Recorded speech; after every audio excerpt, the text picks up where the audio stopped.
तो फिर से बहुत बहुत स्वागत है आप सभी का हमारे इस यूट्यूब चैनल मेजर टारगेट पर। तो फ्रेंड, आज हम लोग क्लास 10 यानी कि कक्षा 10वीं के सामाजिक विज्ञान का एक ऑफिशियल मॉडल पेपर पर आधारित फाइनल मॉडल पेपर को देखेंगे। इस मॉडल पेपर में हम लोग 50 MBBI ऑब्जेक्टिव क्वेश्चंस को देखने वाले हैं। अगर आप ये 50 वस्तुनिष्ठ प्रश्न को अच्छी तरह से पढ़ लेते हैं, समझ लेते हैं ना, तो मेरा गारंटी है कि आपके फाइनल मैट्रिक बोर्ड एग्जाम में सामाजिक विज्ञान से एक भी प्रश्न नहीं छूटेगा। यानी कि ये वीडियो आपके लिए रामबाण साबित हो सकता है।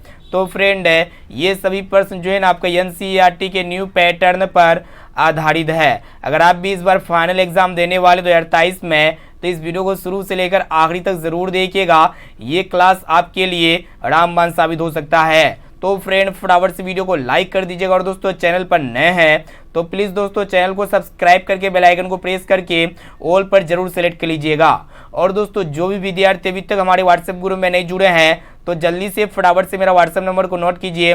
ये मेरा व्हाट्सएप नंबर है 6206076569। सिंपली इस नंबर को आपको सेव करना है और आपको बोलना है कि सर हमें व्हाट्सएप ग्रुप में जोड़ दीजिए, तो हम जो है ना आपको व्हाट्सएप ग्रुप में जोड़ देंगे। तो फ्रेंड, वीडियो को लाइक कर दीजिएगा और क्लास काफ़ी इंपॉर्टेंट आपके लिए, इसलिए क्लास को शुरू से लेके आखिरी तक जरूर कीजिएगा। और आप कोशिश कीजिएगा एक एक क्वेश्चन का आंसर लाइव चैट में या फिर कमेंट बॉक्स में कमेंट जरूर कीजिएगा।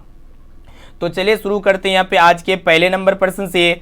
तो फ्रेंड, प्रश्न एक रहा है कि उपभोक्ता अधिकार दिवस कब मनाया जाता है। तो यहाँ पे ऑप्शन ए में आपका दिया हुआ 17 मार्च को या फिर 15 मार्च को, और ऑप्शन सी 19 मार्च को या फिर 22 अप्रैल को। तो फ्रेंड, उपभोक्ता अधिकार दिवस जो है ना 15 मार्च को मनाया जाता है। यानी कि यहाँ पे बी वाला ऑप्शन जो है ना बिल्कुल ही करेक्ट आंसर हो जाएगा। अब चलिए फ्रेंड देखते हैं यहाँ पे नेक्स्ट क्वेश्चन को देखिएगा। दूसरा नंबर प्रश्न जो कि आपके बोर्ड एग्जाम के लिए मोस्ट इंपोर्टेंट है। तो फ्रेंड, प्रश्न एक रहा है कि आपको बताना है कि भारत में सहकारिता आंदोलन का प्रारंभ कब हुआ। ऑप्शन ए में आपका 1904 में या फिर 1905 में, और ऑप्शन सी 1907 में या फिर 1920 में। तो फ्रेंड, भारत में सहकारिता आंदोलन जो प्रारंभ हुआ था ना 1904 ईस्वी में हुआ था, इसे आपको याद होना चाहिए। यहाँ पे ए वाला ऑप्शन जो है ना बिल्कुल ही करेक्ट आंसर हो जाएगा।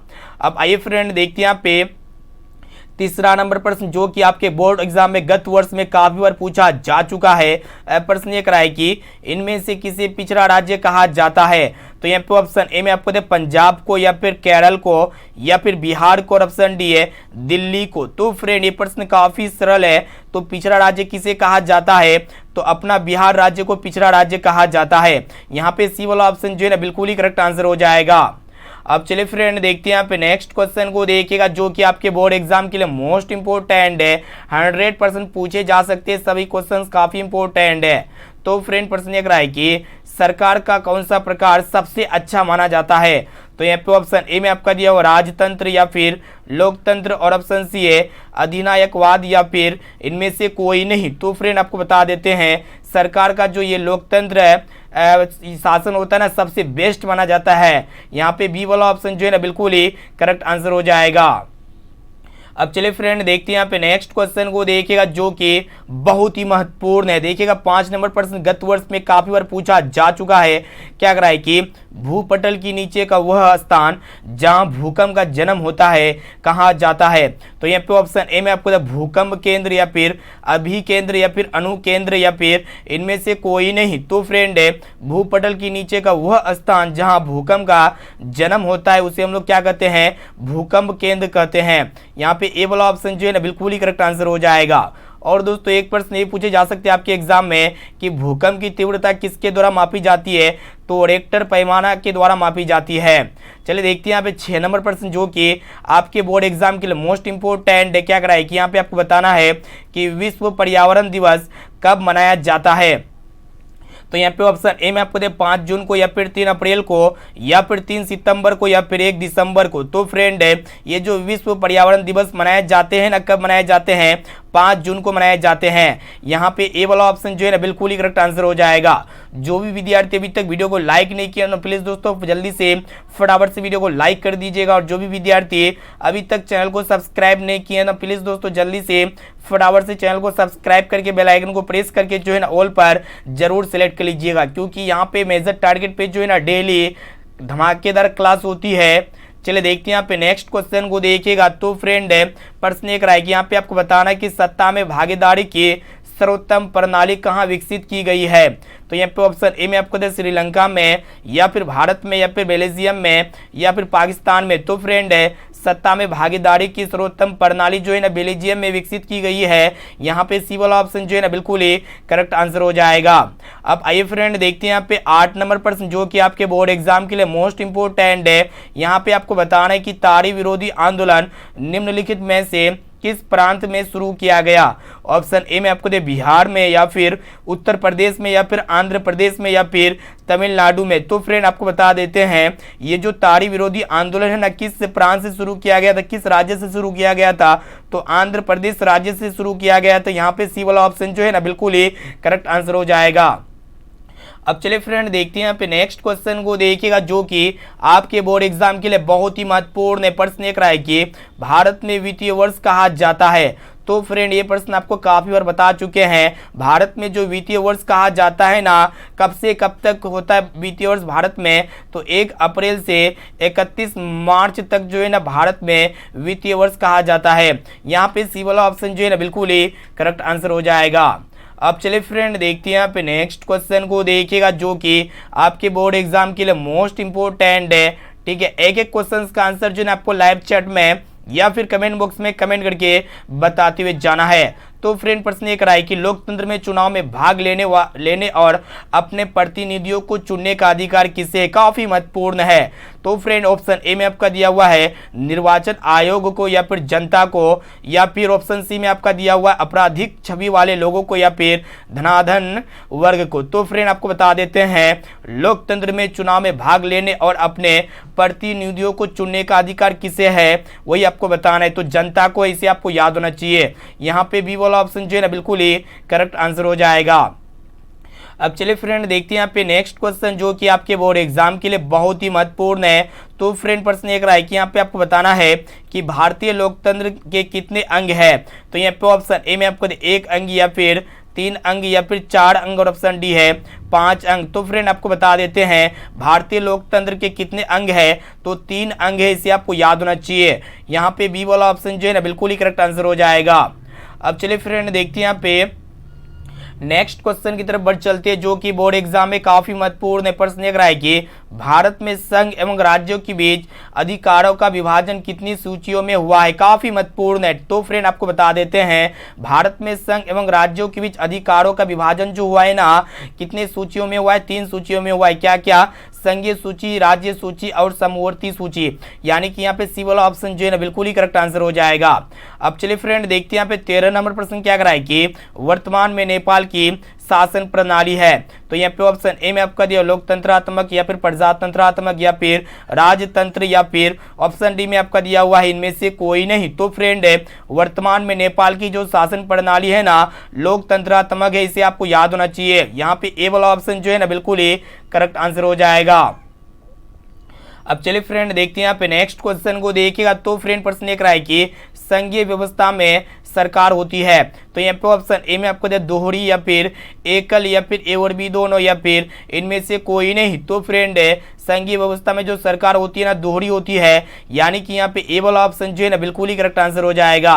अब आइए फ्रेंड देखते हैं यहाँ पे 15 नंबर प्रश्न क्या कराए कि 1971 ईस्वी के आम चुनाव में सत्तारूढ़ कांग्रेस ने का नारा दिया था। यानी कि किसने दिया था वही आपको बताना है। किस तरह का नारा दिया था 1971 में आम चुनाव में सत्तारूढ़ कांग्रेस ने? तो देखिएगा गरीबी हटाओ का नारा दिया था, या फिर पूर्ण स्वराज का नारा दिया था, या फिर ए और बी दोनों, या फिर इनमें से कोई नहीं। तो फ्रेंड 1971 में आम चुनाव के सत्तारूढ़ कांग्रेस ने जो है ना गरीबी हटाओ का नारा दिया था। यानी कि यहाँ पे ए वाला ऑप्शन जो है ना बिल्कुल ही करेक्ट आंसर हो जाएगा। अब चलिए फ्रेंड देखते हैं यहाँ पे नेक्स्ट क्वेश्चन को देखिएगा। तो फ्रेंड ये जो 16 नंबर प्रश्न है ना आपके गत वर्ष में काफी बार पूछा जा चुका है, इस बार के लिए रामबाण साबित हो सकता है। तो फ्रेंड प्रश्न एक रहा है कि नरेगा कार्यक्रम के नाम के साथ किस व्यक्ति का नाम जोड़ा गया है? तो यहाँ पे ऑप्शन ए में आपको दिया मनमोहन सिंह का, या फिर मोरारजी देसाई का, या फिर मुरली मनोहर जोशी का, या फिर महात्मा गांधी जी का। तो फ्रेंड नरेगा कार्यक्रम के नाम के साथ जो है ना महात्मा गांधी जी का नाम जोड़ा गया है। यहाँ पे डी वाला ऑप्शन जो है ना बिल्कुल ही करेक्ट आंसर हो जाएगा। चलिए देखते हैं यहाँ पे 17 नंबर प्रश्न जो कि आपके बोर्ड एग्जाम के लिए बहुत ही महत्वपूर्ण है। क्या कराए कि यहाँ पे आपको बताना है कि भारत में योजना आयोग का गठन कब किया गया था? काफी महत्वपूर्ण है, ठीक है। तो भारत में जो योजना आयोग का जो गठन किया गया था ना, कब किया गया था? 15 मार्च 1950 में किया गया था, जो कि यहाँ पे ए वाला ऑप्शन जो है ना बिल्कुल ही करेक्ट आंसर हो जाएगा। अब चलिए फ्रेंड देखते हैं यहाँ पे नेक्स्ट क्वेश्चन को देखिएगा। तो फ्रेंड प्रश्न एक रहा है कि प्लास्टिक मुद्रा है। तो फ्रेंड यहाँ पे प्लास्टिक मुद्रा क्या है?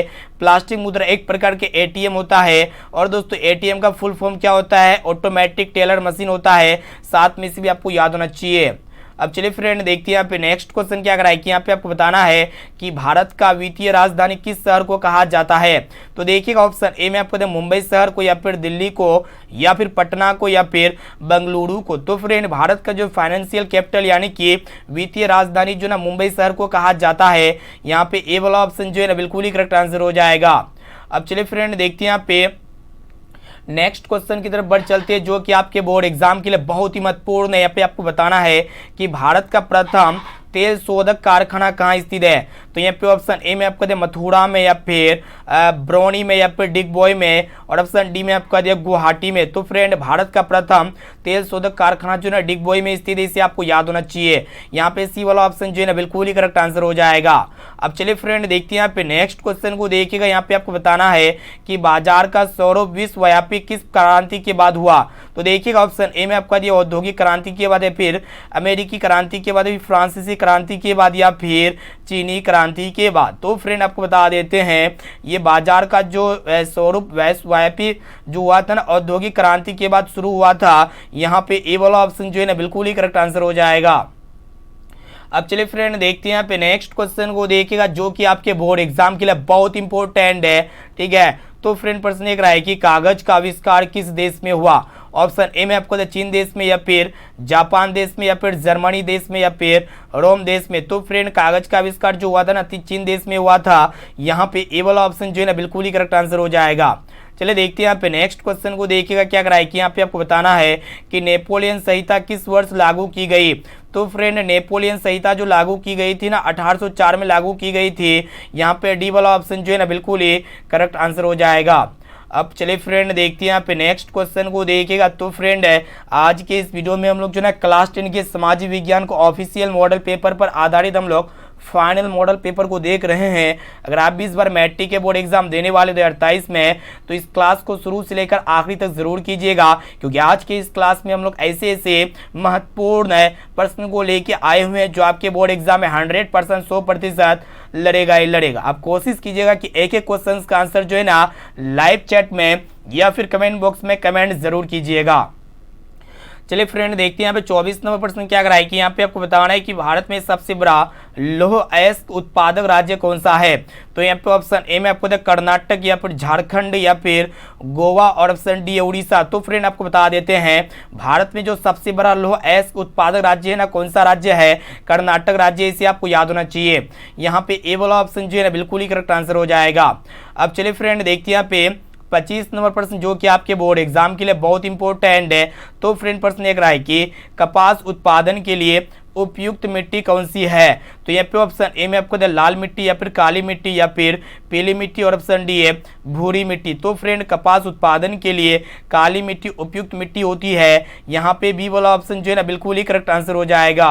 अब चलिए फ्रेंड देखते हैं यहाँ पे नेक्स्ट क्वेश्चन को देखिएगा, जो कि आपके बोर्ड एग्जाम के लिए बहुत इंपॉर्टेंट है। तो फ्रेंड प्रश्न एक रहा है कि बॉक्साइट का उपयोग किस उद्योग में होता है।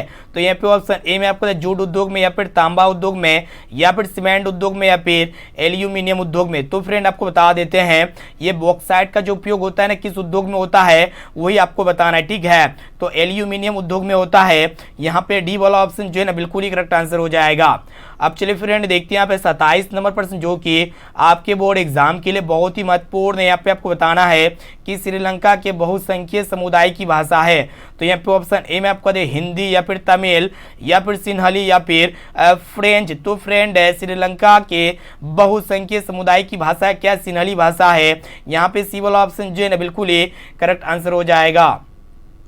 अब चलिए फ्रेंड देखते हैं यहाँ पे नेक्स्ट क्वेश्चन को देखिएगा क्या कराए कि यहाँ पे आपको बताना है कि एक अर्थव्यवस्था के किस क्षेत्र को सेवा क्षेत्र कहा जाता है।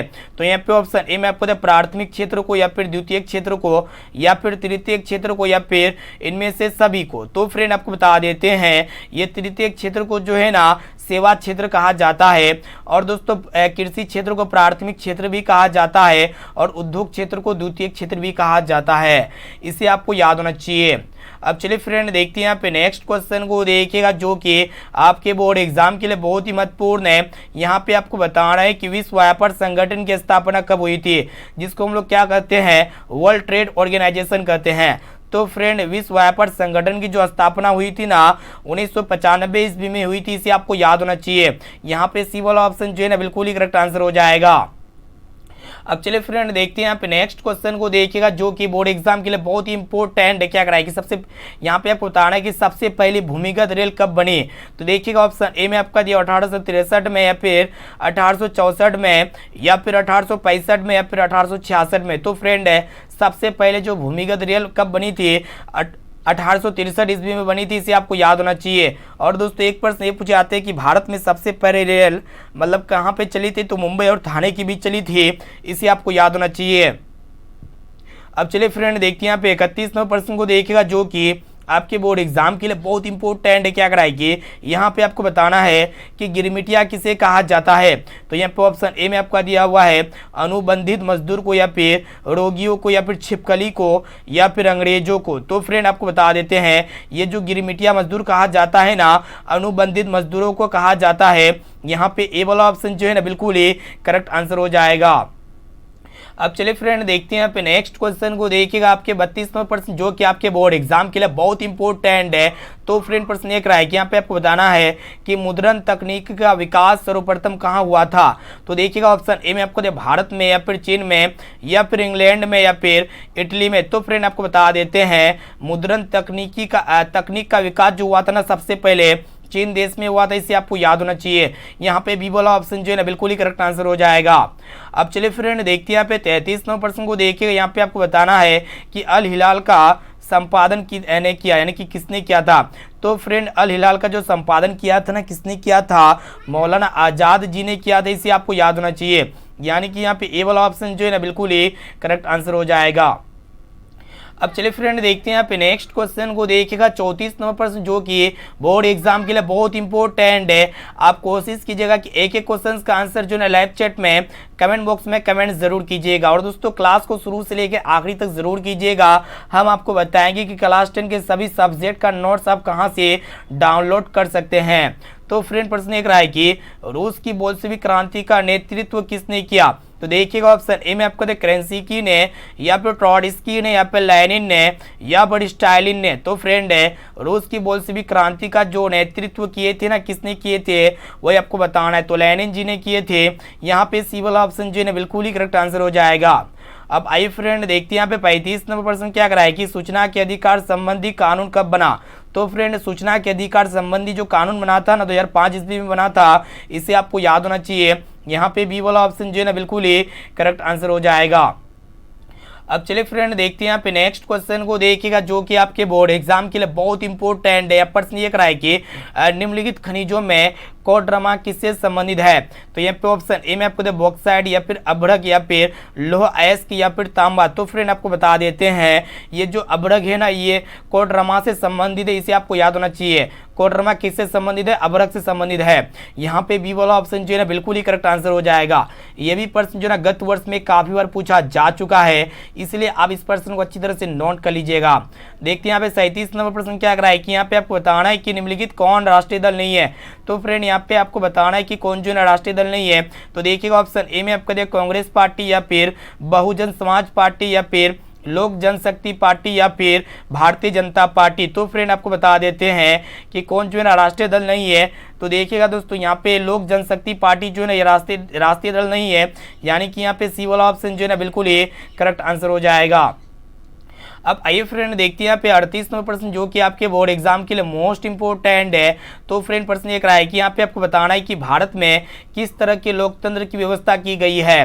तो यहाँ पे ऑप्शन ए में आपको प्रत्यक्ष, या फिर अप्रत्यक्ष, या फिर प्रत्यक्ष और अप्रत्यक्ष है, और ऑप्शन डी इनमें से कोई नहीं। तो फ्रेंड भारत में जो है सिर्फ और सिर्फ अप्रत्यक्ष लोकतंत्र की व्यवस्था की गई है। यहाँ पे बी वाला ऑप्शन जो है ना बिल्कुल ही करेक्ट आंसर हो जाएगा। अब चलिए फ्रेंड देखते हैं यहाँ पे नेक्स्ट क्वेश्चन को देखिएगा, जो कि आपके बोर्ड एग्जाम के लिए बहुत इंपॉर्टेंट है। तो फ्रेंड प्रश्न एक रहा है कि गठबंधन की सरकार की पकड़ प्रशासन पर होती है। तो यहाँ पे ऑप्शन ए में आपको मजबूत या फिर ढीले या फिर अति मजबूत या फिर कठोर। तो फ्रेंड आपको बता देते हैं गठबंधन सरकार की पकड़ प्रशासन पर कैसी होती है, ढीली होती है, इसे आपको याद होना चाहिए। अब चलिए फ्रेंड देखते हैं यहाँ पे 40 नंबर प्रश्न को देखिएगा। यहाँ पे आपको बताना है कि गठबंधन की सरकार बनाने की संभावना किस प्रकार की दलीय व्यवस्था में होती है। तो देखिएगा ऑप्शन ए में आपको एक दलीय व्यवस्था में या फिर द्विदलीय व्यवस्था में या फिर बहुदलीय व्यवस्था में या फिर इनमें से कोई नहीं। तो फ्रेंड गठबंधन की सरकार बनाने की संभावना जो है ना बहुदलीय व्यवस्था में होती है। यहाँ पे सी वाला ऑप्शन जो है ना बिल्कुल ही करेक्ट आंसर हो जाएगा। अब चलिए फ्रेंड देखते हैं यहाँ पे अगला प्रश्न की तरफ बढ़ चलते हैं, जो कि बहुत इंपॉर्टेंट है। क्या करा है कि यहाँ पे आपको बताना है कि भारत में 1977 में हुई आम चुनाव में किस पार्टी को बहुमत मिला था। तो देखिएगा ऑप्शन ए में आपको कांग्रेस पार्टी को या फिर जनता पार्टी को या फिर कम्युनिस्ट पार्टी को या फिर किसी पार्टी को नहीं। तो फ्रेंड 1977 में भारत में जो आम चुनाव हुआ था ना, किस पार्टी को बहुमत मिला था, तो भारतीय जनता पार्टी को बहुमत मिला था। यहाँ पे बी वाला ऑप्शन जो है ना बिल्कुल ही करेक्ट आंसर हो जाएगा। चलिए बढ़ चलते हैं नेक्स्ट क्वेश्चन की तरफ, जो कि बहुत इंपॉर्टेंट है। प्रश्न एक रहा है कि भारतीय संविधान की 8वीं अनुसूची में कितनी भाषाओं को स्थान दिया गया है। तो फ्रेंड भारतीय संविधान की 8वीं अनुसूची में कितनी भाषाओं को अनुदान दिया गया है, तो 22 भाषाओं को स्थान दिया गया है। यहाँ पे बी वाला ऑप्शन जो है ना बिल्कुल ही करेक्ट आंसर हो जाएगा। अब चलिए फ्रेंड देखते हैं यहाँ पे 43 नंबर प्रश्न को देखिएगा। क्या करा है कि भारत में उपभोक्ता संरक्षण अधिनियम की घोषणा कब हुई थी। तो फ्रेंड भारत में उपभोक्ता संरक्षण अधिनियम की जो घोषणा हुई थी ना 1986 ईस्वी में हुई थी। यानी कि यहाँ पे ए वाला ऑप्शन जो है ना बिल्कुल ही करेक्ट आंसर हो जाएगा। अब चलिए फ्रेंड देखते हैं यहाँ पे 44 नंबर प्रश्न को देखिएगा, जो कि आपके बोर्ड एग्जाम के लिए बहुत इंपॉर्टेंट है। तो फ्रेंड प्रश्न ये रहा है कि सन 2008 से 2009 के अनुसार भारत की औसत प्रति व्यक्ति आय है। तो फ्रेंड आपको बता देते हैं जब सर्वे किए गए तो 2008 से 2009 में भारत का जो एवरेज है पर कैपिटा इनकम कितना था, वो आपको बताना है। तो 25,494 रुपये थी, इसे आपको याद होना चाहिए। यहाँ पे बी वाला ऑप्शन जो है ना बिल्कुल ही करेक्ट आंसर हो जाएगा। अब चलिए फ्रेंड देखते हैं यहाँ पे 45 नंबर प्रश्न को देखिएगा। क्या कराए कि यहाँ पे आपको बताना है कि आधुनिक युग की प्रगति का श्रेय मुद्रा को ही है, यह कथन है। काफी इंपॉर्टेंट है। तो फ्रेंड है आधुनिक युग की प्रगति का श्रेय मुद्रा को ही है, यह कथन किसने कहा है, यानी कि किसका कथन ये है। तो फ्रेंड ये मार्शल जी का कथन, इसे आपको याद होना चाहिए। यहाँ पे ए वाला ऑप्शन जो है ना बिल्कुल ही करेक्ट आंसर हो जाएगा। अब आइए फ्रेंड देखते हैं यहाँ पे नेक्स्ट क्वेश्चन। यहाँ पे आपको बताना है कि एटीएम के द्वारा पैसे निकाले और जमा किए जा सकते हैं कितने घंटे हुए, आपको बताना, ठीक है। तो आपको पता होना चाहिए दोस्तों एटीएम के द्वारा पैसे निकाले और जमा कर सकते हैं हम लोग 24 घंटे, इसे आपको याद होना चाहिए। यहाँ पे ए वाला ऑप्शन जो है ना बिल्कुल ही करेक्ट आंसर हो जाएगा।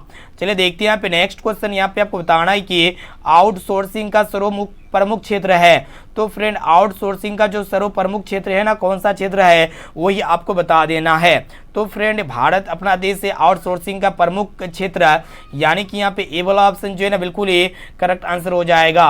अब चलिए फ्रेंड देखते हैं यहाँ पे नेक्स्ट क्वेश्चन की तरफ बढ़ चलते हैं। क्या कराए कि यहाँ पे आपको बताना है कि ISI चिन्ह अंकित है। तो फ्रेंड ISI मतलब चिन्ह जो अंकित होते हैं ना 1500 उत्पादों पे अंकित होते हैं, इसे आपको याद होना चाहिए। यहाँ पे ए वाला ऑप्शन जो है ना बिल्कुल ही करेक्ट आंसर हो जाएगा।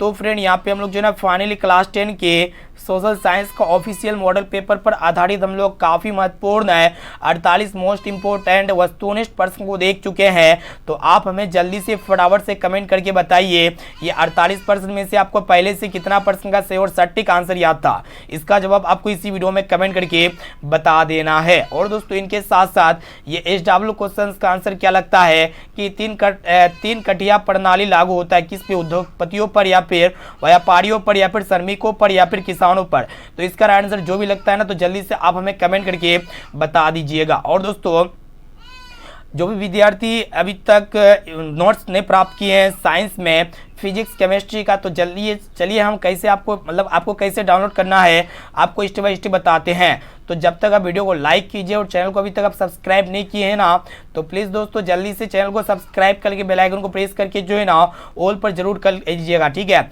तो चलिए हम चलिए हम लेके चलते अपने ऑफिशियल साइट पे।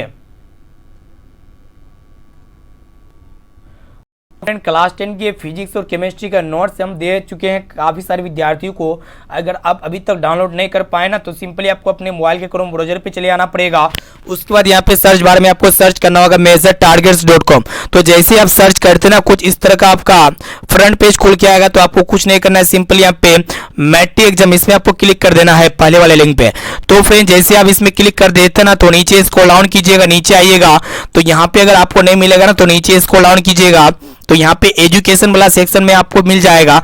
जैसा कि देखने पा रहे बिहार बोर्ड कक्षा 10वीं रसायन शास्त्र का पूरा नोट्स यहाँ से डाउनलोड कर सकते हैं, या फिर बिहार बोर्ड कक्षा 10वीं भौतिकी का नोट्स यहाँ से आप डाउनलोड कर सकते हैं। तो दोनों लिंक पे क्लिक करके जो है ना बारी बारी से सभी चैप्टर का आपको नोट्स प्राप्त कर लेना है। अगर आपको रसायन शास्त्र का नोट डाउनलोड करना है ना तो सिंपली इसमें आपको क्लिक कर देना है। तो जैसे आप इसमें क्लिक कर देते हैं ना तो नीचे स्क्रॉल डाउन करना है। तो फ्रेंड जैसे ही नीचे आइएगा तो यहाँ पे आर्टिकल को ध्यानपूर्वक स्टेप बाय स्टेप पढ़ते हुए जाना है, तभी आप नोट्स डाउनलोड कर सकते हैं। तो नीचे आइएगा, सबसे नीचे यहाँ पे आइएगा तो कुछ इस तरह का इंटरफेस दिखेगा जैसा कि आप देखने पा रहे हैं। सिंपली यहाँ पे क्लास 10 साइंस रसायन विज्ञान का यहाँ पे जो है ना आपको चैप्टर वाइज नोट्स मिल जाएगा, ठीक है। जैसा कि आप देखने पा रहे लाइव, अगर आपको किसी भी चैप्टर का डाउनलोड करना है ना, मान ले कि यहाँ पे धातु एवं अधातु का डाउनलोड करना है तो सिंपली यहाँ पे आपको क्या करना होगा कि धातु एवं अधातु के नीचे डाउनलोड का बटन है ना, तो सिंपली यहाँ पे एक बार क्लिक कर देना है। तो जैसे ही क्लिक कीजिएगा ना तो इस तरह का यहाँ पे मतलब आपका सेकंड जो है ना डाउनलोड होने वाला स्टार्ट हो जाएगा ना। तो जैसे ये सेकंड पूरा हो जाएगा यानी कि 0 सेकंड में आ जाएगा ना तो आप आपको समझ जाना पड़ेगा कि आपका नोट जो है ना डाउनलोड होना स्टार्ट हो चुका है, ठीक है। तो कुछ इस प्रकार का इंटरफेस दिखेगा आपको नोट्स डाउनलोड होने के बाद, ठीक है, जैसा कि आप देखने पा रहे हैं। इसी तरह आप जो है ना फिजिक्स और केमिस्ट्री के सभी चैप्टर का नोट्स इजीली प्राप्त कर सकते हैं। फिर हम आपको रात में बताएंगे कि बायोलॉजी का क्लास 10 के सभी सब्जेक्ट का सभी चैप्टर का कैसे नोट्स डाउनलोड कर सकते हैं, ठीक है। तो इस वीडियो को अपने दोस्तों में जरूर शेयर कीजिएगा। और जो भी विद्यार्थी अभी तक हमारे व्हाट्सएप ग्रुप में नहीं जुड़े हैं या फिर जिस भी विद्यार्थियों को नोट्स डाउनलोड करने नहीं आता है तो सिंपली मेरा व्हाट्सएप नंबर को सेव कीजिए। मेरा व्हाट्सएप नंबर है 6206076569। सिंपली इस नंबर को सेव करना है। आपको बोलना है कि सर हमें नोट्स डाउनलोड करने नहीं आता है, तो हम जो है ना आपको बता देंगे कि कैसे नोट्स डाउनलोड कर सकते हैं, ठीक है। तो फिर मिलते हैं यहाँ पे नेक्स्ट क्लास में। अभी के लिए इतना ही दोस्तों, थैंक यू।